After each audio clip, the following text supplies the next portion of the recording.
बहाउद्दीन के एमएन हाजी इम्तियाज चौधरी का एक नया वादा। उन्होंने 1 माह में डीएचक्यू अस्पताल को फंक्शनल करने और सड़कों की तामीर का वादा किया।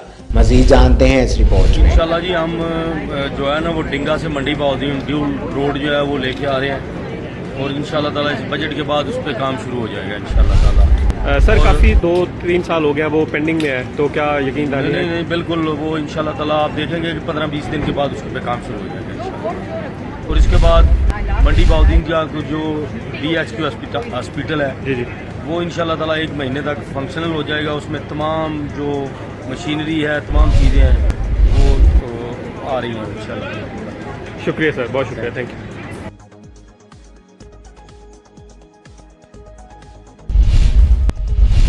दुनिया भर की तरह पाकिस्तान में भी आज ब्लड डोनर डे इंतहाई जोशो खरोश से मनाया जा रहा है। इस हवाले से मुल्क भर में सेमिनार मुनक्किद किए गए जिसमें नौजवानों की कसीर तादाद ने शिरकत की। मेटल स्क्रैप एसोसिएशन के नौजवान रहनुमा चौधरी तारक बाजवा ने